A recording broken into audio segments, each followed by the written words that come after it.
Assalamualaikum warahmatullahi wabarakatuh. Selamat pagi anak-anak. Semoga kalian senantiasa dalam keadaan sehat walafiat. Oke, pada pertemuan pagi hari ini yang pertama akan saya perkenalkan beberapa guru IPA yang mengajar di kelas 9. Yang pertama saya sendiri, nama sudah tahu kan, Zainul Basori, biasa dipanggil Pak Zen. Alamat Dusun Kerajaan RT 1 RW 1 Desa Mbades Kecamatan Pasirian. Kemudian yang kedua ada Ibu Eva atau Eva Dewi Sulfi Jayanti, mengajar kelas 9H. Kalau saya mengajar kelas 9 CDE. Silakan Bu Eva memperkenalkan diri.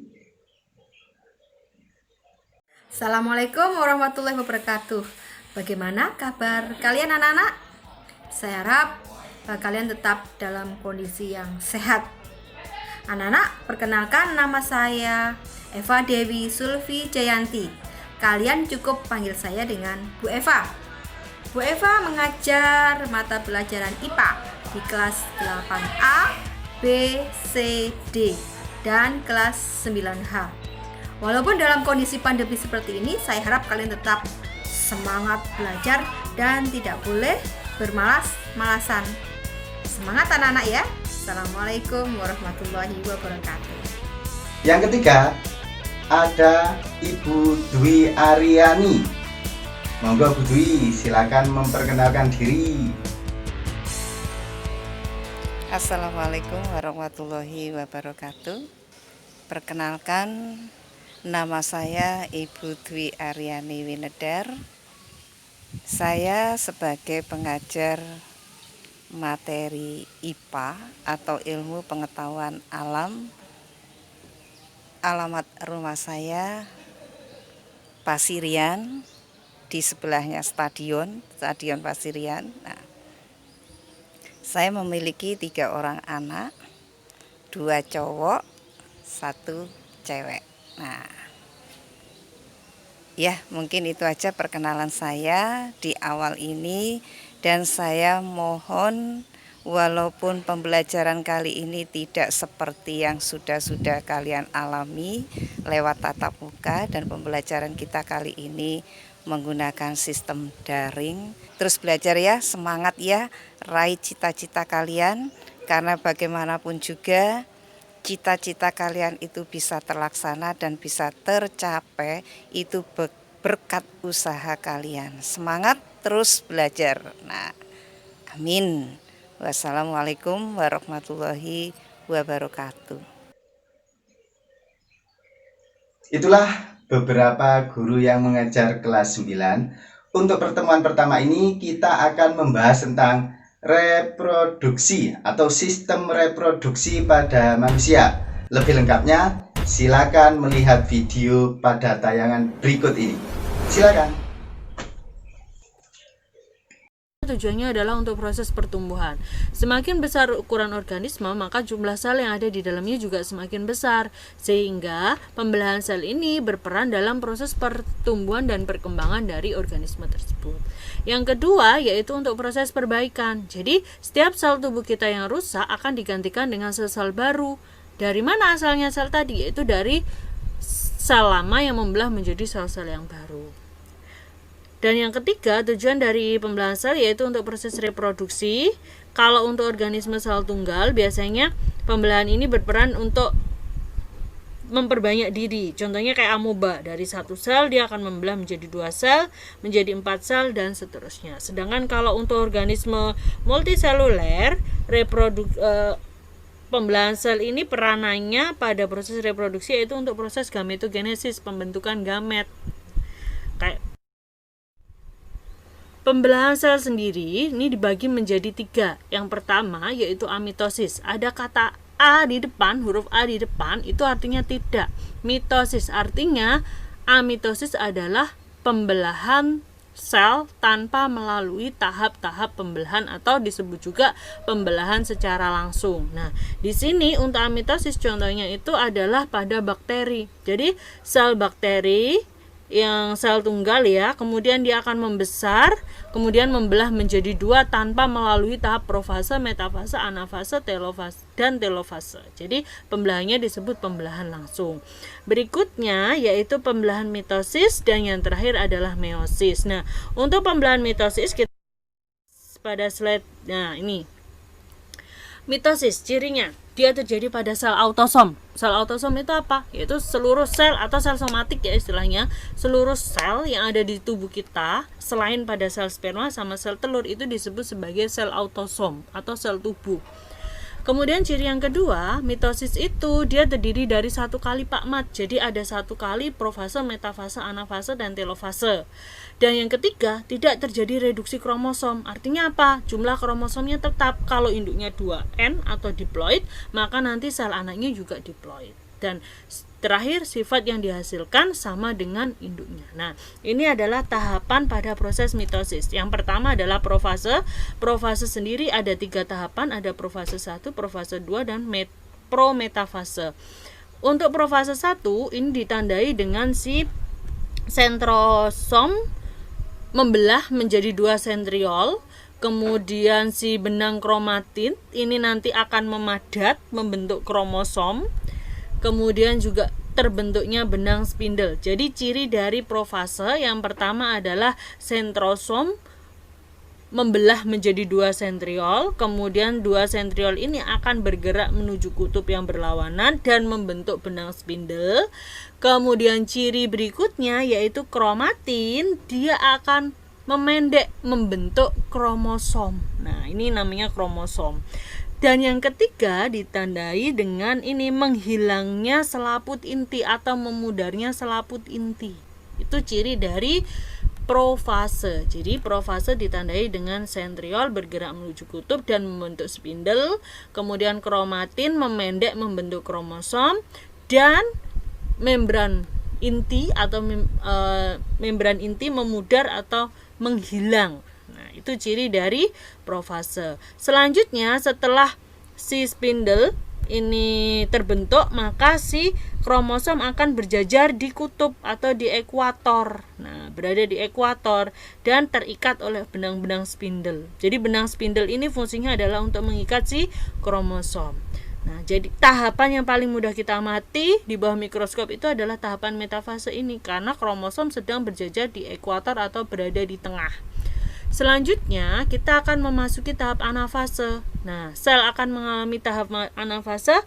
Si kromosom masing-masing dia akan tertarik oleh benang spindle menuju kutub yang berlawanan. Itu ciri dari anafase.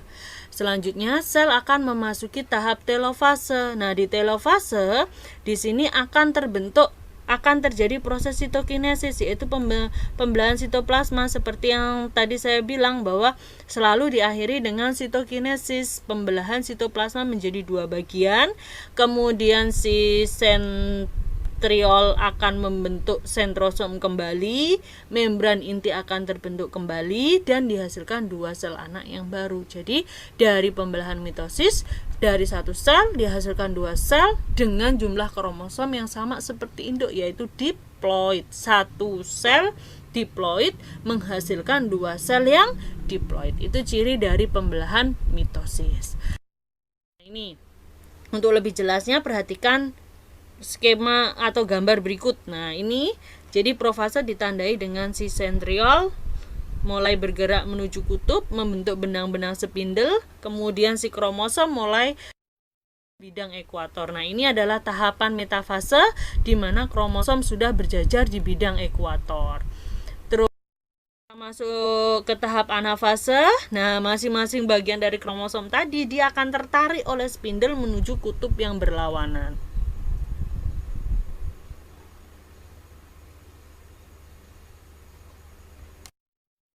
Selanjutnya, ini adalah tahapan telofase. Nah, ditandai dengan pembelahan sitoplasma. Sitoplasma akan membelah menjadi 2 bagian. Kemudian sudah mulai terbentuk si ini. Nah, ini sudah mulai terbentuk membran inti kembali.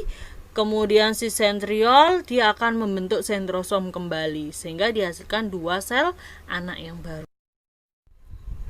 Nah, Berikutnya yaitu pembelahan meiosis. Cirinya di sini terjadi pada sel gonosom atau sel kelamin.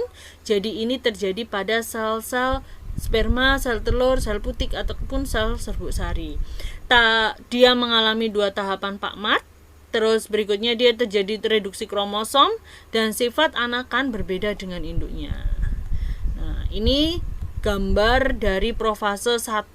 Jadi nanti ada profase 1, metafase 1, anafase 1, telofase 1 dan masuk ke meiosis kedua. Nah, untuk profase 1 ini terdiri dari lezi Pak Didi. Kalau saya nyingkatnya lezi Pak Didi, leptoten, zigoten, pakten, diploten sama diakinesis. Nah, untuk leptoten, ciri dari meiosis selalu kromatin memendek menjadi kromosom. Ingat ya, kromatin memendek menjadi kromosom. Nah, si kromatin dia akan memendek menjadi kromosom, kemudian pada tahap leptoten ini kromosom akan berduplikasi, mengganda. Nah, selanjutnya akan memasuki tahap zigoten, membentuk sinapsis. Jadi kromosom homolog akan membentuk sinapsis, berjejer membentuk sinapsis. Masuk ke tahap pakiten, di sini akan terjadi crossing over atau pindah silang. Jadi bagian kromosom yang berwarna biru ujungnya akan terjadi pindah silang dengan yang berwarna merah. Sehingga pada tahap diploten di sini celah atau tempat terjadinya pindah silang tadi ini disebut sebagai chiasma. Dan terakhir diakinesis ini ditandai dengan menghilangnya membran inti dan akan memasuki. Nah, ini kurang lebih seperti ini ya. Sama untuk metafase, di sini kromosom berjajar di kutub. Kemudian pada fase anafase dia akan tertarik ke kromosom tertarik ke kutub yang berlawanan. Sehingga pada telofase dihasilkan 2 sel anak. Ya, di sini kromosomnya sudah ada diploid. Jadi dari sini dia diploid, masuk metafase diploid. Anafase terjadi reduksi kromosom. Jadi nanti pada telofase dihasilkan 2 sel anak yang kromosomnya adalah haploid atau N. Kemudian setelah telofase 1 dia akan memasuki tahap telofase 2, profase 2. Sama, ciri dari profase 2 selalu membran inti menghilang, sentrosom menjadi sentriol bergerak menuju kutub, kemudian kromosom mulai bergerak menuju ekuator. Ini pada metafase 2 bisa kalian lihat dia berada di ekuator, kemudian di anafase 2 di sini sama ya, tertarik menuju kutub yang berlawanan, dan pada terakhir telofase terjadi sitokinesis. Jadi ini nanti ini membelah menjadi 2, yang ini juga membelah menjadi 2, sehingga di telofase 2 dihasilkan 4 sel anak dengan kromosom masing-masing haploid. Jadi ini haploid, ini haploid, ini juga haploid, ini haploid. Nah, kesimpulannya pada pembelahan meiosis dari satu sel akan dihasilkan 4 sel anak dengan kromosom haploid.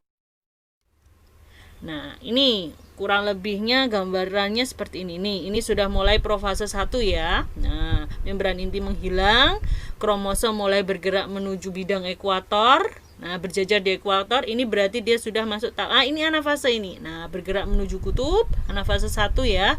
Nah, terbentuk 2 sel, ini berarti telofase 1. Kemudian memasuki profase 2.